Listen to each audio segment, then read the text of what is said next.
Hi there, Nic Watson here, and today talking about habit changes. However, I'm going to take a different approach to habit change than traditional setting a date, making a choice to change a habit, and then doing it. I want to talk about habit change from the wisdom of the moon. What does that mean from the wisdom of the moon? When I approach a problem from wisdom of the moon, it means that I am open to getting some kind of intuitive download about the energy behind the problem. So this morning I was thinking about the challenges that we have as humans when we want to stop a bad habit or we want to change a habit, and why that is so challenging and oftentimes impossible. So let me give you an example. Let's say, for example, that you do not want to eat cookies after dinner. In my training program around Ayurvedic living, it's suggested that you stop eating around 7:30 p.m., but many people find themselves going to eat around 9 or 10 p.m. snacking.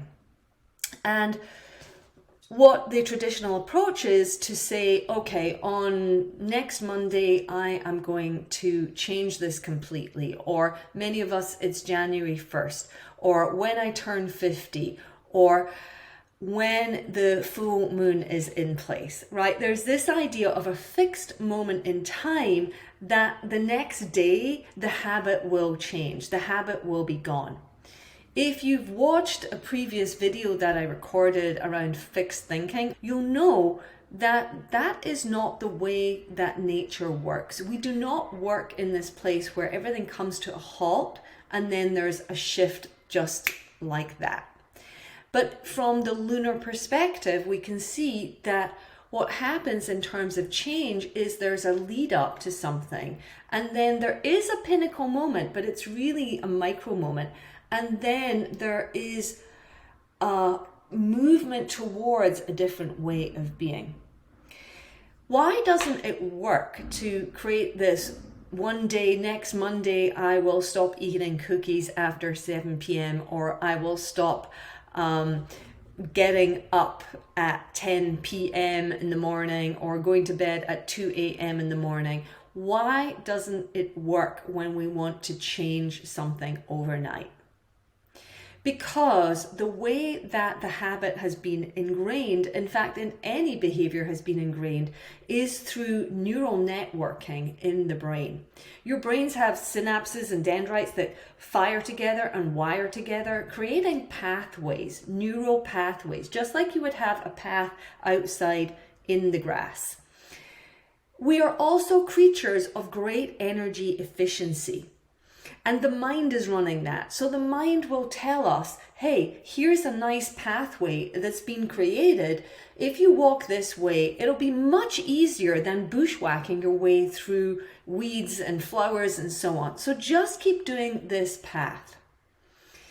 However, if we want to change this path, we can, because we've understood that there's such a thing as neuroplasticity. Now, there's two ways that you can try and change this path.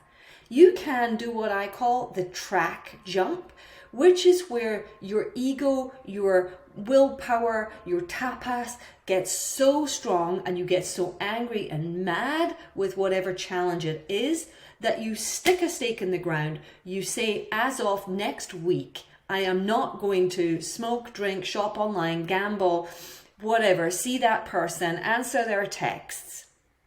However, that neural pathway of the habit that you are doing is very strong.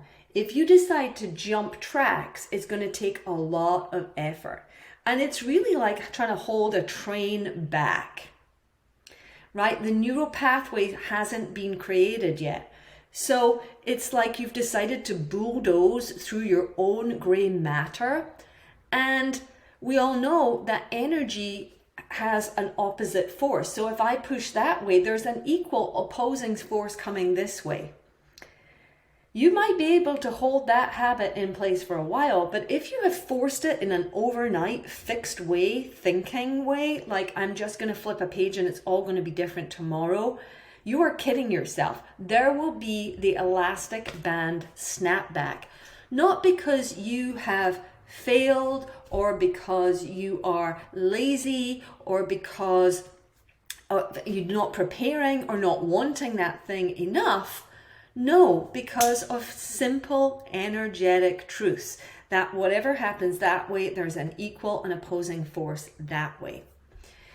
So where does that leave us when we want to change some of our habits? And this is the point that many of us give up. We say, we tried the diet, we tried to make a change, it didn't happen, I'm a failure, the diet's a failure, the coach is a failure, everything's a failure.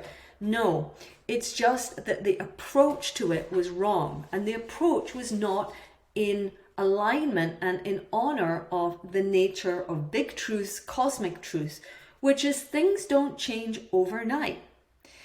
If you look at nature, seasons, we don't just, May 25th, we go from spring to May 26th, it's now blazing summer.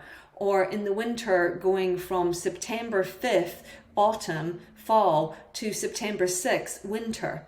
It doesn't happen like that. It's an incremental movement in and out.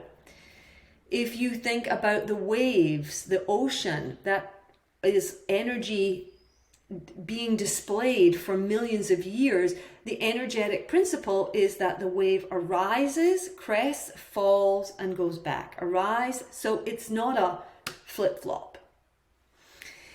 Fire, even with that element, right? When we light a fire, it starts small and gradually grows, incrementally grows, and then comes back down to ember. When we force it, it takes a lot of effort and pain and struggle. When we set an intention, that intention has a longer, almost like a rainbow arc effect. We know we're here, we have a place that we want to get to. We don't put timelines on it because we're working with nature. And that way we can start to have a habit change, because intention allows a slight loosening of the neural pathways. We're saying, okay, this has been the path for so long, but now I want an intention for it to be different. It opens the pathways up enough to start to let those paths dissolve, and at the same time put in another habit and start to turn the cog up towards this new, fresh habit. And then eventually over time, the neural pathways cement in. So if you're looking to habit change, I highly recommend working in the long term, working incrementally towards something rather than a very cerebral, ego-driven, I will, as of next Monday, for sure, change my entire life in the stroke of midnight. Thank you for watching this video. Please feel free to comment on whether or not you've had any success with your habit changes, what habits you would like to change. And if you haven't checked out some of my other videos around the 10 daily habits of wellness, I highly recommend you do that now. If you want, I have a free giveaway called the 10 Touch Points of Joy. It's a PDF that is designed to be there in the background on your fridge to guide you gently towards a life that is in alignment with nature, following these wisdom moments and having insight come to you that helps to guide your habit change rather than you coming from a place of desire and fixedness. Thanks for listening. Hari Om, Om Tat Sat. Namaste.